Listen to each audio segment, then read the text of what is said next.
40 دقیقه 45 دقیقه طول بکشه.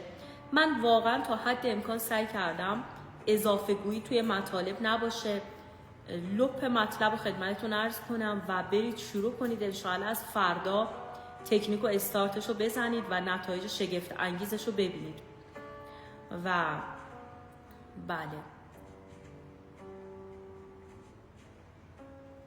خوش اومدین، خوش اومدین.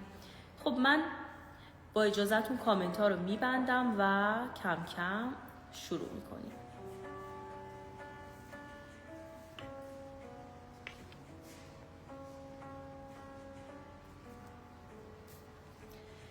خب حالا من یک بار دیگه هم تکرار کنم که در انتهای این لایو آموزشی قراره که به عزیزان دل سکم قرعه کشی بشه، فقط بین حاضرین در لایو.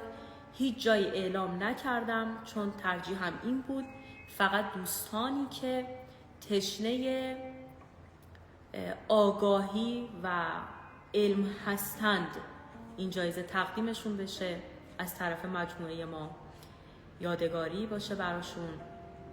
و گفتم جایزه بگیرا این دفعه اصلا نباشن.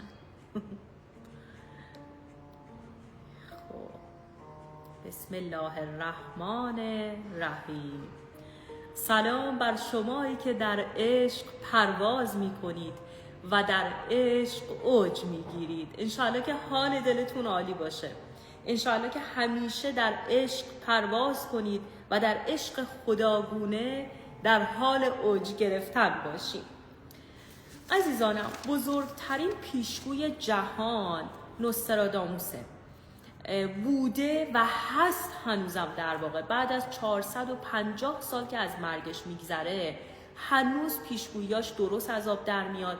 هنوز داره مسائلی که گفته شده ازش، یعنی توی نسخه های اصیلش موجوده، درست از آب در میاد. منتها حالا بعضی ها اومدن اینا رو به انحراف هم کشیدن به خاطر اینی که توجه مخاطب رو جلب کنن. یعنی هر چیزی که از این به بعد از نوستراداموس جایی دیدید یا شنیدید توجهتون رو لازم نیست خیلی جلب کنه، چون خیلی مسائل دیگه هم قاطی پاتی شده.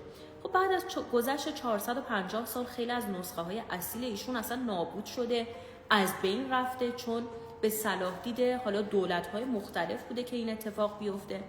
اما همونطور که میدونید ما با پیر دانایی که در مجموعمون به لطف خدا تشریف دارن و حضور دارن و ارتباطاتی داریم، ایشون به ما این نسخه ها رو دادن و